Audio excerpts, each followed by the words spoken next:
Jadi orang tua zaman sekarang itu, wah, tantangannya beda banget ya sama zaman dulu. Dulu mungkin kita lebih santai, tapi sekarang kayak main game level expert, susah banget naik levelnya.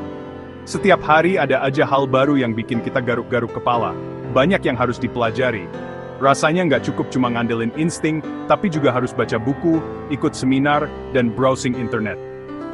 Anak bentol dikit, langsung panik, apalagi kalau itu pertama kalinya. Jantung langsung deg-degan, pikiran udah kemana-mana.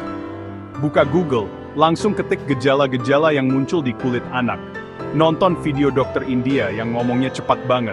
Udah panik, tambah bingung lagi karena istilah-istilah medisnya asing semua. Jadi orang tua itu, kayak jadi detektif seumur hidup, selalu berusaha mencari tahu apa yang terjadi dengan anak kita. Apalagi soal alergi dan masalah kulit anak. Ini nih, yang sering bikin pusing 7 keliling. Makanya, penting banget punya contekan, biar nggak panik tiap lihat kulit anak merah-merah. Biar kita bisa lebih tenang dan tahu apa yang harus dilakukan. Gua mau kita bisa bedain, mana ruam biasa, yang mungkin cuma karena biang keringat atau gigitan nyamuk. Mana yang butuh penanganan serius, yang harus segera dibawa ke dokter. Bukan buat jadi dokter dadakan ya, tapi biar kita bisa jadi partner dokter anak. Biar kita bisa memberikan informasi yang akurat dan membantu dokter dalam mendiagnosis masalah anak kita. Hampir semua orang tua pernah ngalamin drama alergi atau kulit sensitif. Jadi, ini bukan masalah yang aneh atau memalukan. Jadi, lo nggak sendirian, kita satu kapal. Kita semua berjuang bersama menghadapi tantangan ini. Pengetahuan itu peta kita, panduan yang akan membantu kita melewati masa-masa sulit. Biar nggak oleng kena badai alergi. Biar kita tetap tenang dan bisa memberikan perawatan terbaik untuk anak kita. Yuk, kita mulai petualangan ini, sama-sama belajar dan mencari solusi. Bahas dari dasar sampai tips praktis, biar kita semua makin jago dalam mengatasi masalah kulit anak. Yang bisa langsung dicoba. Nggak perlu nunggu lama, langsung praktikan aja. Anggap aja lagi ngopi bareng, santai tapi tetap serius. Gue cerita pengalaman dan hasil riset bapak-bapak overthinking. Jadi, ini bukan cuma teori, tapi juga berdasarkan pengalaman nyata. Siapin catatan, karena info ini bakal jadi senjata andalan lawan drama alergi anak. Dijamin deh. Alergi itu reaksi lebay dari sistem imun, satpam tubuh yang terlalu semangat. Anak-anak sering kena karena sistem imunnya masih magang, belum bisa bedain mana bahaya, mana bukan. Dinding usus mereka juga belum rapat, jadi partikel makanan bisa nyelonong masuk, bikin sistem imun panik. Penting nggak semua reaksi itu alergi, kadang cuma intoleransi, kayak intoleransi laktosa. Alergi melibatkan sistem imun, intoleransi lebih ke pencernaan. Jadi, jangan asal cap semua masalah sebagai alergi, harus teliti. Anak rentan alergi bukan karena salah asuh, tapi bagian dari proses tumbuh. Tugas kita bantu sistem imun kenalan sama dunia luar secara aman, catat pemicu, amati reaksi, dan bantu redakan kepanikan sistem imun. Dengan begitu, anak bisa tumbuh jadi satpam profesional. Alergi, gara-gara genetik atau lingkungan? Jawabannya dua-duanya. Kalau keluarga ada riwayat alergi, risiko anak lebih tinggi. Tapi yang diwariskan itu kecenderungannya, bukan jenis alerginya. Genetik itu kayak ngasih pistol, lingkungan yang narik pelatuk. Lingkungan, polusi, asap rokok, tungau debu, bulu hewan, makanan, bahkan stres. Ada juga teori hipotesis kebersihan. Anak yang tumbuh terlalu steril, sistem imunnya kurang latihan. Anak yang main tanah, dekat hewan biasanya lebih tangguh. Paparan bahan kimia, stres, makanan olahan juga bisa jadi pemicu. Intinya alergi itu hasil kolaborasi genetik dan lingkungan. Kita nggak bisa ubah genetik, tapi bisa atur lingkungan. Peran orang tua jadi pelatih utama, ciptakan lingkungan yang aman. Dengan begitu, risiko alergi bisa ditekan. Jenis alergi anak paling umum, makanan, pernapasan, dan kontak. Alergi makanan, susu sapi, telur, kacang, gandum, kedelai, ikan, seafood. Gejalanya dari gatal, muntah, sampai ruam. Paling bahaya anafilaksis, reaksi berat yang bisa mengancam nyawa.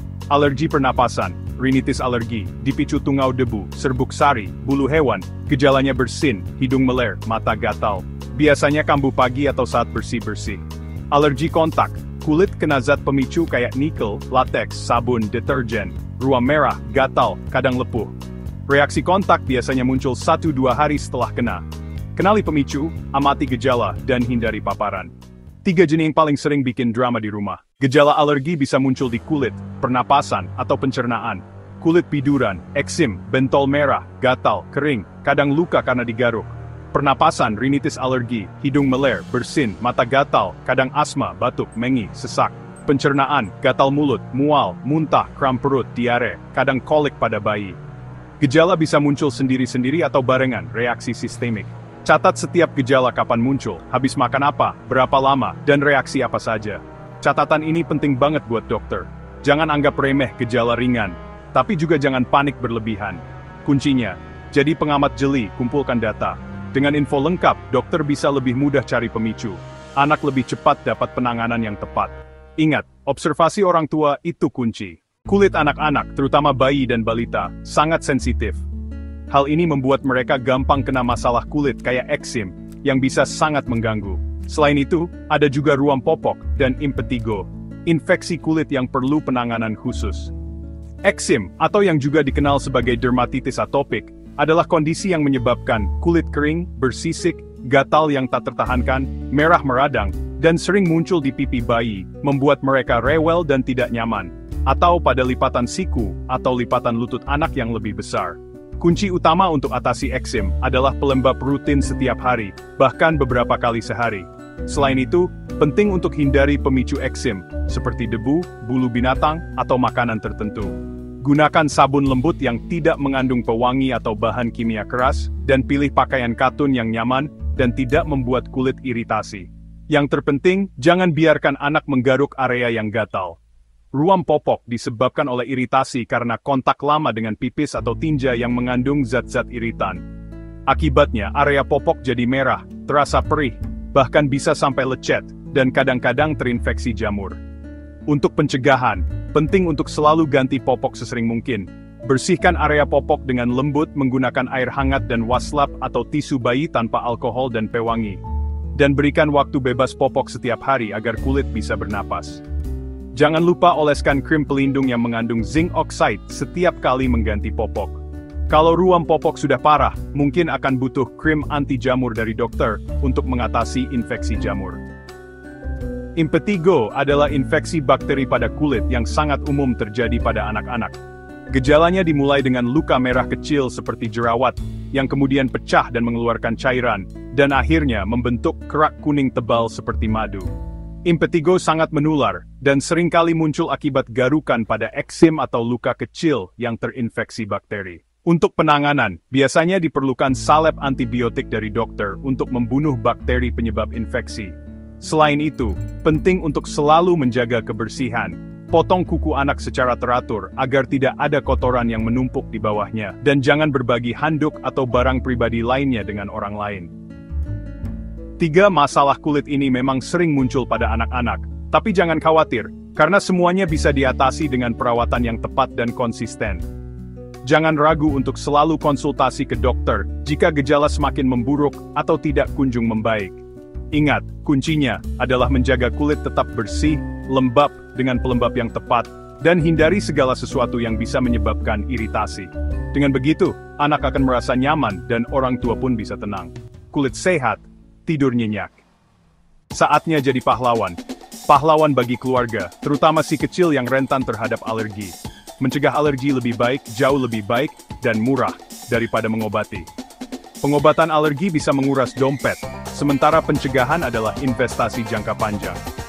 Jurus pertama, bersihkan rumah secara menyeluruh, terutama kamar tidur, tempat anak menghabiskan sebagian besar waktunya. Lawan tungau debu, musuh utama pemicu alergi. Cuci spray, bantal, secara rutin, selimut air panas seminggu sekali, untuk membunuh tungau dan bakteri. Kurangi karpet dan boneka, karena keduanya adalah sarang debu dan tungau. Jurus kedua, atur sirkulasi udara dengan membuka jendela setiap hari. Cegah lembab jamur, yang juga bisa memicu alergi pernapasan. Pakai exhaust fan di kamar mandi, atau dehumidifier di ruangan yang lembab. Kalau udara terlalu kering, pakai humidifier biar kulit nggak kering dan iritasi. Jurus ketiga, kenalkan makanan baru satu persatu secara bertahap. Catat reaksi setiap kali mencoba makanan baru. Terapkan aturan 4 hari untuk melihat apakah ada reaksi alergi. Selalu baca label makanan kemasan dengan teliti. Waspada alergen tersembunyi yang mungkin tidak terduga. Jurus pamungkas, ajarkan anak cuci tangan dengan sabun secara teratur.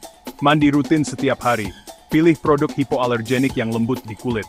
Bebas pewangi pewarna yang bisa memicu iritasi. Hindari pelembut pakaian yang wangi tajam, karena bisa meninggalkan residu alergen pada pakaian. Konsistensi kunci, lakukan semua jurus ini secara teratur. Semakin rutin, semakin jarang kambuh alerginya.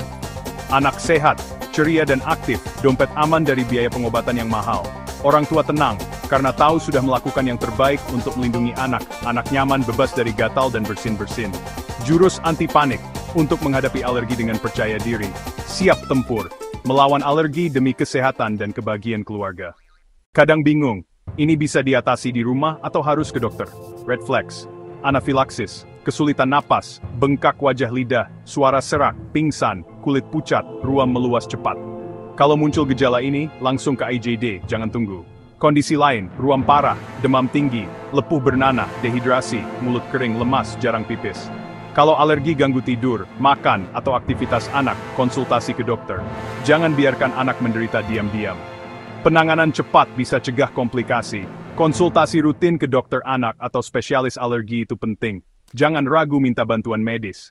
Lebih baik waspada daripada menyesal. Setelah perjalanan panjang, mungkin kepala penuh.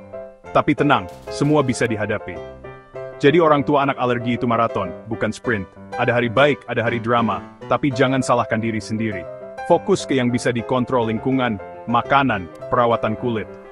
Libatkan keluarga, pengasuh, guru. Semakin banyak yang paham, makin aman. Gabung komunitas, saling dukung, belajar dari pengalaman orang lain. Ajari anak tentang alerginya dengan cara positif, biar mereka percaya diri. Dengan cinta, pengetahuan, dan dukungan, anak alergi bisa tumbuh kuat dan bahagia. Mereka tetap bisa berlari, bermain, dan bermimpi. Tetap tenang, terus belajar, dan peluk si kecil. Semua akan baik-baik saja.